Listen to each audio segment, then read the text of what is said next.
Hey guys, this is DFD, aka Dark Frozen Depths, back with another Kamihime project video. This one is another one of those videos where I go over a lot of the limited Hime that's coming up. And I'm going to try to cover up until I think 6th anniversary because that's probably a good point to stop. But we had just had our crossover where the Baldur Hime was pretty strong. And if you missed out on those, unfortunately, I have not seen a rerun of that just yet. So you would have to get the special miracle ticket if you really want that. But it's not worth it, in my opinion, to use that on a Hime because there's much more powerful stuff on the way, including limited add-ons and all that. But in the case of these Hime, they're all seasonal ones, so they will have reruns. But it will still be a while before you get some of those reruns, so keep that in mind. And also, because of the sheer number of how many there are, my suggestion, don't even worry about pity. Because even if you try to focus on a single element, almost all of these characters end up being like somewhere around 2 per element under all these limited Hime coming up. So that said, you're probably better off just not even worried about pity. Just pull any elements you want. Don't try to worry about pity. Now, while pity can eventually guarantee you one of these characters, there's so many that's so good that you're probably going to miss out one way or another. So, my personal opinion, pity is a trap because there's too many limited characters. But speaking of which, we're going to go over all of them. So, starting off with the wind version of Amon, and bear with me, I forgot what some of these characters do. But the wind version of Amon, she's like burst oriented, but she does have some interesting little perks. First off, she's gonna up your wind attack based on how many crow's blessings she stacks, and she'll up her burst damage as well. And get used to that. There's a lot of characters that up their burst damage directly or through a buff called Burst Plus. There's a lot of them on the way. But she even gives burst gauge to everybody. She also nullifies some status elements up to twice too. And for wind, that's actually pretty good because of Thunder Malicious. She also gives Stinger and ups the damage limit. And the damage limit is basically a soft cap increase, so there you go. So she's actually a pretty sizable buffer that can actually help out your team in multiple ways, so she's actually worth getting. And also a little sad note too, the event that shows up the same time she does is the first time we get skins for characters. Because all these different versions are basically like remade characters, they're not literal skins. We have literal skins coming up, and the first one is a skin for Amon. So you can use that on the wind version in order to change her appearance, basically. And you can do that for any version of Amon to change her appearance. So that's just a little sad note for that. But next up is Vishnu, and Vishnu is also another burst character. But in her case, she seriously spikes her own performance. Now, generally, characters that spike their own performance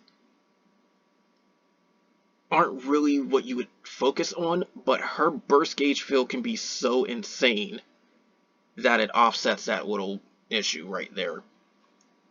On top of that, she's got the usual nullifies her attacks towards herself. Her whole mechanic is having Crimson Roses in order to actually up her output. And when she has a Crimson Rose, she'll seriously spike her burst performance, and that's where she also gets a huge burst gauge at the end of the turn. So that's really going to help you out. But she can give herself a barrier. She can shorten the reuse of one of her skills, so it has essentially full uptime. So that's generally her thing. And then on top of that too, if you put her in sub slot, she's going to up the burst damage limit for the entire party. Like, you can do it in subs or main. So even just getting her is still good because you can sub slot her in order to up your burst gauges. I mean, your burst performance for the entire team. So it's basically like free exceed cap basically. So she's not bad. In fact, for a fire burst team, she is one of the characters you want. Now, this next one I really like using on Japanese side, and she's very good at what she does. This is a Christmas version of Freya, or Freyja as they call her in the global side for some stupid reason. But what she does, she can up her own burst gauge rate along with other allies. Her fourth skill makes all abilities that she uses become AoE. So that is a very powerful buff. And then on top of that too, she can also heal herself and somebody else as well. Whenever she uses her first, second, or third skill, it always works on herself, but also another ally. When she uses her fourth ability before all that, it will seriously spike everybody else. But her main thing is getting burst damage plus. And damage plus is like a final damage increase, but it's like a raw amount of it.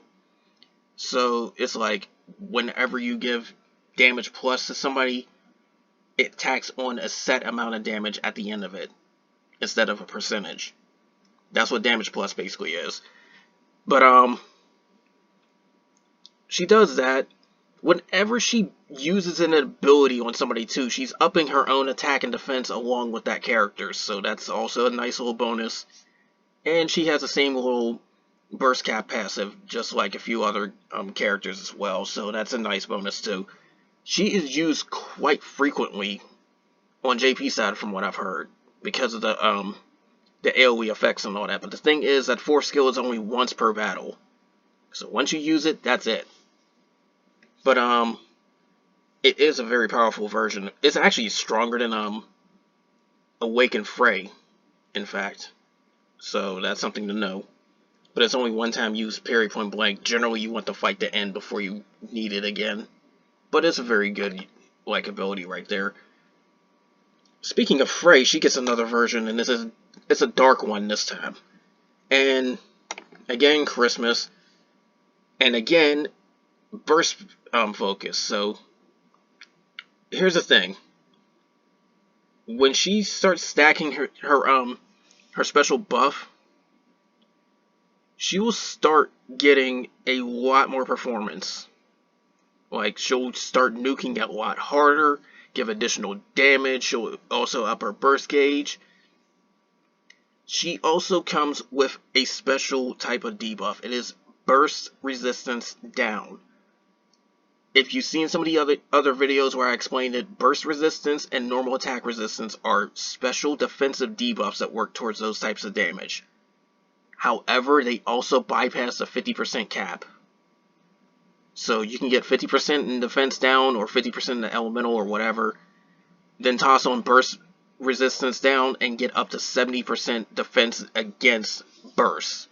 Like, it will take off that much defense against burst altogether. So that is a very powerful thing when used right. Same thing for the normal attack one.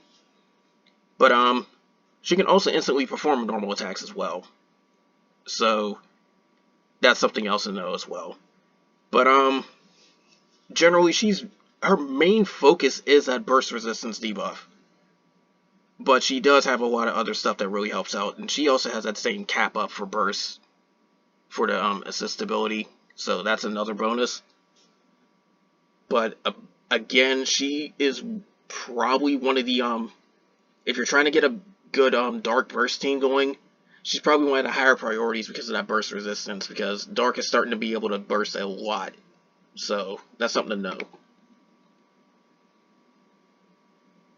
Now the next one, basically another Christmas character, but it's on a different banner. The fire version of Cybele. And she's pretty insane. Her first ability does a strong nuke with a C-frame attack down that is extra large. I do believe it's 30%.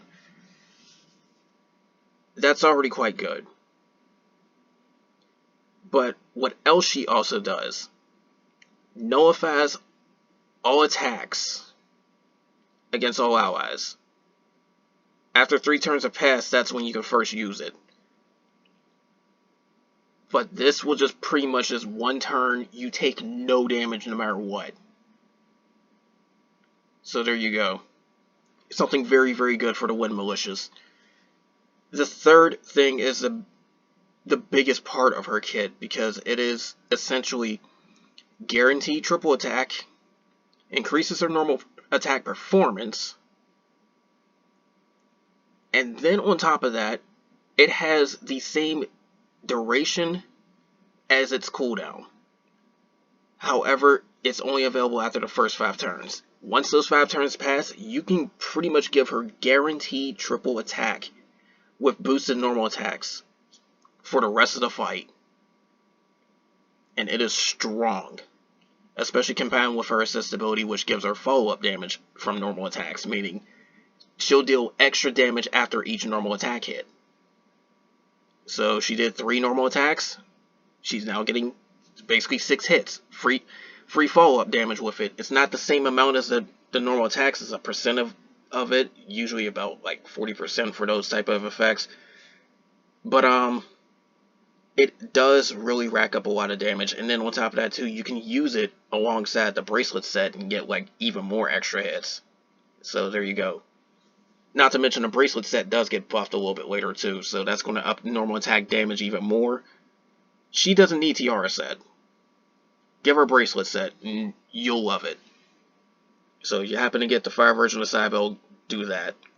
Very, very strong for normal attacks. Now then, moving on. This is someone I don't know too much about because I forgot what her kit does. But the wind version of Eligos, she's another Christmas one. She seems to be more ability damaged. And honestly, she might be useful for when another character pops up. But her main thing is definitely ability damage, and she's going to reduce the cooldowns of some of her stuff when she bursts. So that's something to know. But she'll up her own performance. And then on top of that too, she will also up everybody's combo rate. And then on top of all that too, she can also boost everybody's thunder resistance with some regen.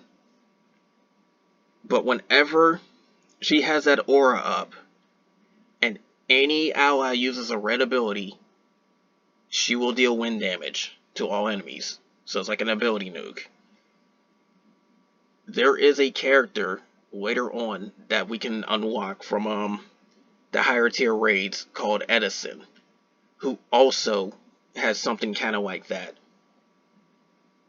That means you can see a lot of damage go off when the two of them are together, so keep that in mind. You definitely will want Edison with this one. So, pretty good with ability damage and all that.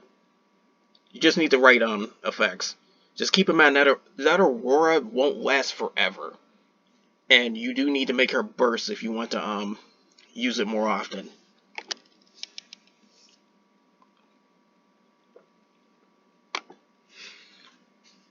Now this next one, I remember part of her kit has to deal with healing, and I see why. Whenever you burst, she'll give a heal to everybody, and then there's like a rapid regeneration where she will be able to buff an ally with regen, robust, and defense. Robust is basically like a vigor version of defense. And the more she bursts, the more you can put this on people. So that's something to know about her abilities. And then she'll also increase everybody's burst gauge, and it gets stronger the more you use it. So after you use it 2 times, it's at its strongest. So that's something to know. And then she can also immediately burst for her 3rd skill. Whenever a full burst goes off too, she'll heal 2 status ailments from everybody. So she's kind of like a She's kind of like a burst healer, basically. But it is pretty strong when used in the right hands, because keep in mind that whenever you have a character that heals off a burst, like for instance, the light version of Poseidon, or even if you have it like I do, the 15 Dragonic Eye Wind Bow, where you can put it on a soul and it makes them heal every time you burst, there's no cooldown on that. So the more frequently you can burst, the more often you can heal. If you can somehow find a way to do back-to-back bursts, you'll still get like heals like every turn, every other turn, something like that. So it is a pretty powerful thing when used correctly. And quite frankly, it does kind of bypass the cooldowns for like normal healers.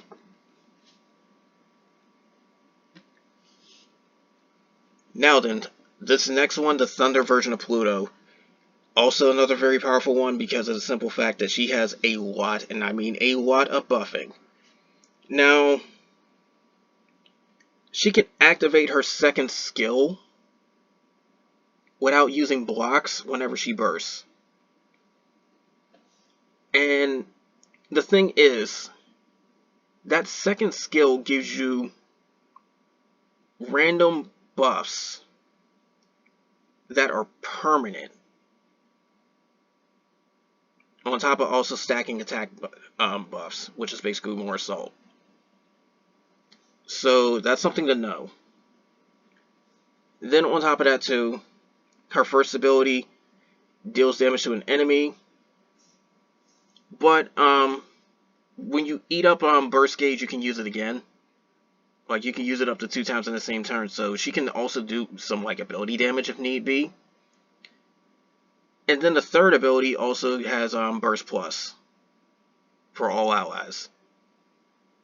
So whenever you're about to full burst, that's going to be very, very strong. And if that wasn't enough, she will... Well, the first ability, she has electric blocks whenever she uses it too, so that's something to know. But her first assist ability, whenever you total 10 buffs or more, everybody gets some special attack that stacks. Every single turn that has 10 buffs or more. So you see how powerful this can actually get. Special attack is very hard to get your hands on. It is another multiplier. It's very, very powerful when used right. So she's going to be one amazing buffer for Thunder. So keep that in mind. But we are still not done with the winter themed Hime, because here's Dark Bow. In my opinion, she's honestly the biggest one to probably go for, because she gives a permanent wound stack to an enemy, and you can keep stacking it up to 3 times, so that's like 30% more extra damage. And it comes from either her burst or her first ability. Now, if you have SSR Nyarlathotep, or it's hard to pronounce her name, she also has wound, but it's not permanent.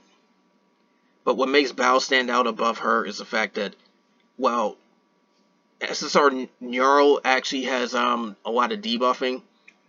Bao is way more offensive, because second ability, she'll start stacking random buffs on herself.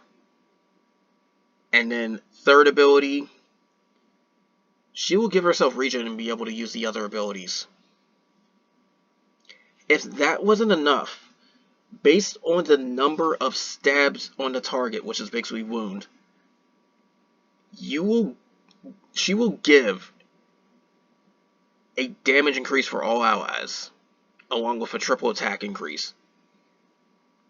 And on top of that, she'll also be able to deal additional damage if the target is fully like wounded, which is 3 stacks. This will give you damage plus in all 3 categories: burst, normal attacks, and abilities. It is very, very powerful. In my opinion, she is easily the biggest one to probably go for, right? right when all this stuff pops up. So if you are going to choose one character, my suggestion would probably be her, especially if you're focused on dark teams. But there's a lot of powerful characters in this whole video that I'm going over, so make your choices wisely. But if you had to go for pity on one character, it would probably be her. And also a side note too, some of these non-limited ones I'm skipping over to are also pretty powerful as well. Like Amon was a very strong one for fire. I don't remember what Mars does for thunder, but her weapons are extraordinarily powerful. Bellowbog's another good one for light. I forgot what Churn does for thunder, but I do remember her having some pretty good stuff too. So yeah, there's a lot of different ones. But we're almost done with this. I'm going to go over like, I think 6 more characters. But water version of Soul. And yeah, that means she now has 5 different versions by the time this comes out. Like 5 different elements. But anyways, her burst, nothing special, that's normal. Her first ability is kind of unique in the fact that it heals everybody with the same amount of strength as Asclepius. But it also gives damage reduction, like a damage minus to everybody. And what that means is every single hit that you take while this is active is going to be minus 1000 damage. It can really add up on multi-hit type stuff.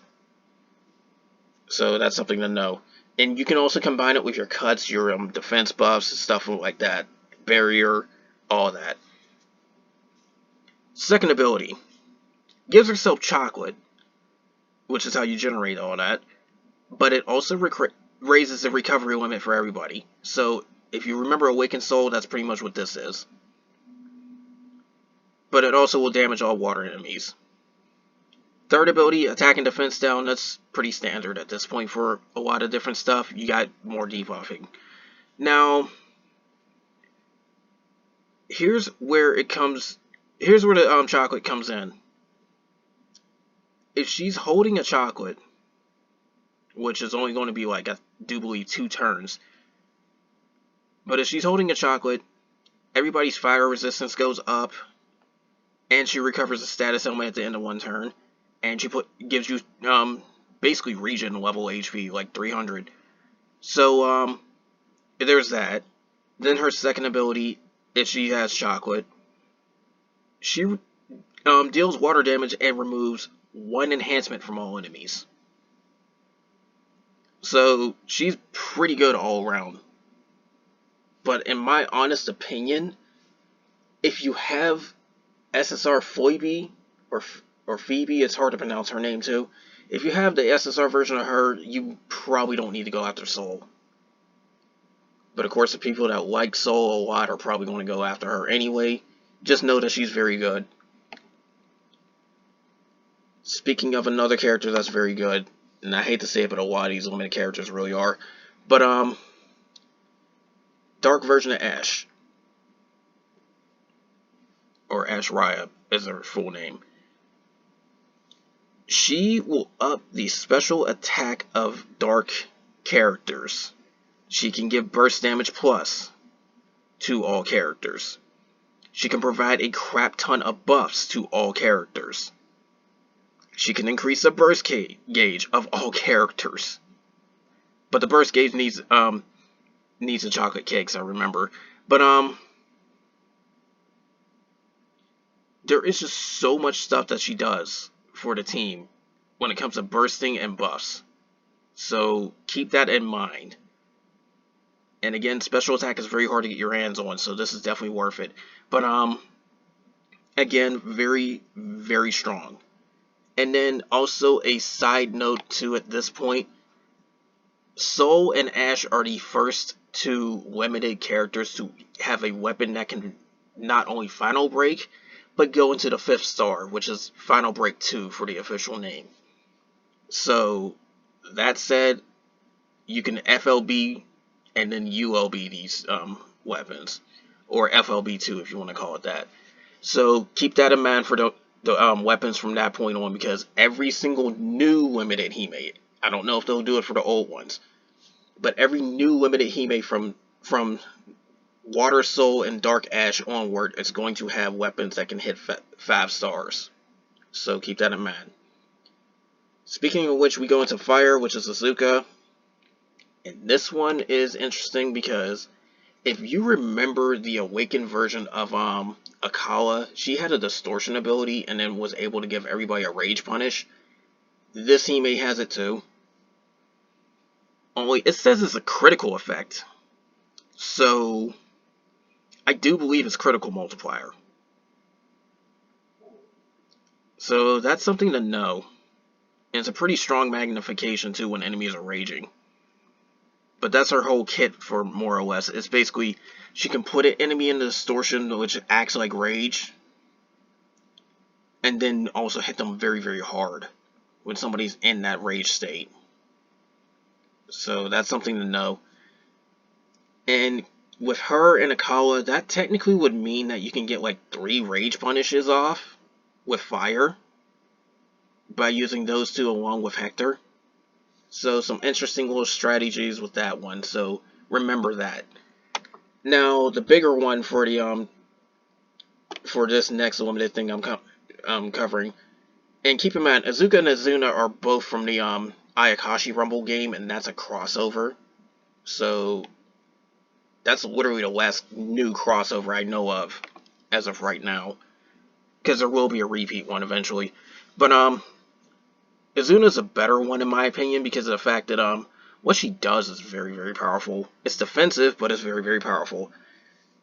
But she uses her own little spiritual power stacks in order to actually get some very strong effects.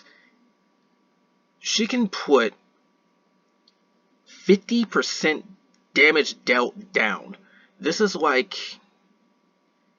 essentially like damage minus, but you put it on the enemy in order to make them deal less damage.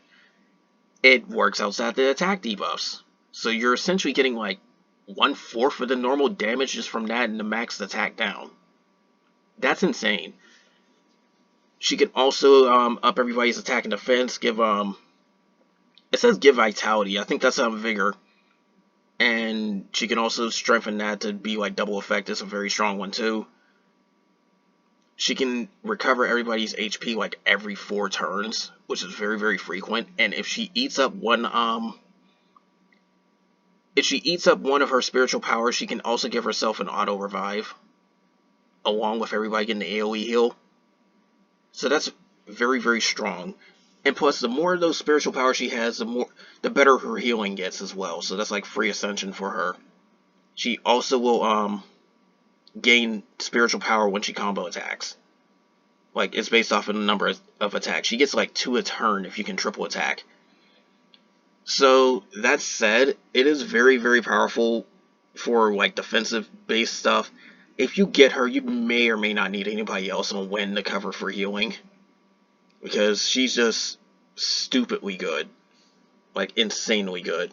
The only other time you could probably need somebody for healing is probably if you get debuffs, because she can't do anything about that. Everything else she covers extraordinarily well, so that's something to know. Now then, this is the last part I'm going to cover for limited characters, and this is going to be the 6th anniversary. 6th anniversary is a huge turning point for the game too, because free-to-play gets very, very good stuff. Miracle tickets, weapons, they get, I know by now the magic value system's out too for that. And then on top of that too, there's, a few little reworks to make things a little bit easier. Some stuff gets slightly harder, like, epic quests, unfortunately. But, 6th anniversary is generally a very good overall thing. So, to add with that, we also get 2 very, very powerful Hime, which is another version of Diablos, only SSR this time, and she is strong. Very, very strong.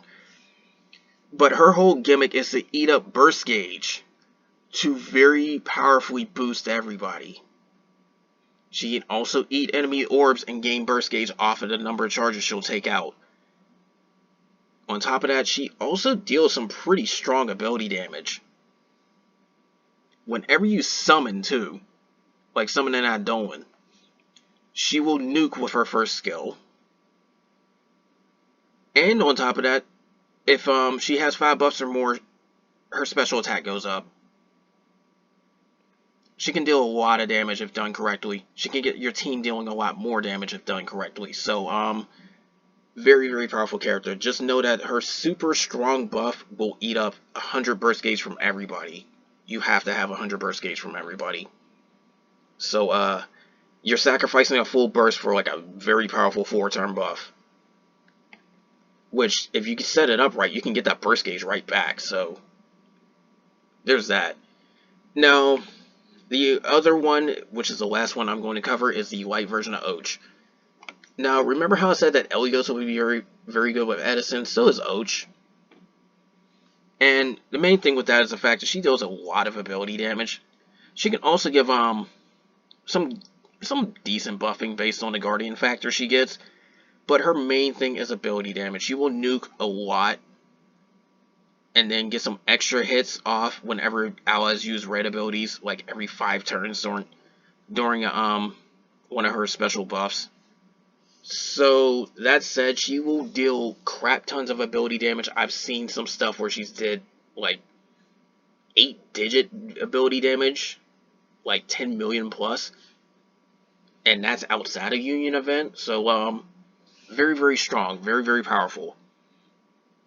But the more red skills you have, the more she'll also be able to nuke enemies as well. So that would go extraordinarily well with Edison. It's what makes Light have one of the better ability setups. So very strong for ability damage.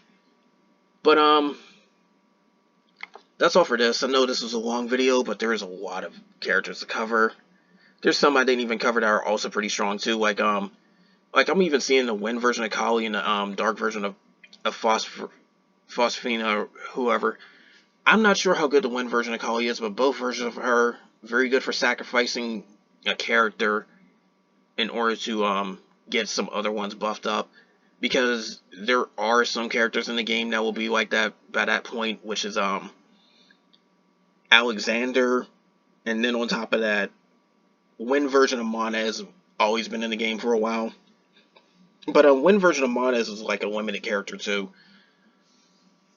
Phosphina, she's also the same case, only she leaves the field with a strong nuke, and she can also buff characters before she leaves as well. So she's kind of like Kali, but actually supports the team. So there's that. But there's some sacrificial Hime for some strategies with that. But generally, you probably won't use them in like a long-term fight, if any. So that's something to know. And then there's other permanent characters I haven't really gone over as well. But again, there's still a lot of characters that's worth it on the way. I covered all the limited ones though. And that skipped over very little Hime. The next 3 months is going to be very packed with a lot of limited Hime. Then after Ash and Soul shows up, it's like another 2 months before you get to the 6th anniversary limited characters. So you've got a lot to look forward to. You got a lot to save up for. If you're trying to go for pity, you probably need to go well beyond pity for one character, like at least 2 or 3 characters. Especially if you're going after the dark ones, because there's like 3 very strong dark limited Hime in the next 3 months. And then there's a 4th one 2 months after. So, yeah, that's going to be very, very painful for your free resources. So, choose wisely. Best of luck to people. That's all I can really say. Great time to be a spender if you're really trying to do that. But, that's all I can really go for with that one. It's just, again, so much stuff on the way. Good luck to everybody. But, that's all for this. Video is kind of long, but unfortunately, that's all I really cover for right now. And that also means I won't have to cover this again for a long time. But be sure to mark this video if you want to go over that stuff again. If you don't mind me talking for all of that. But that's all for this. More of this will come soon, and take care.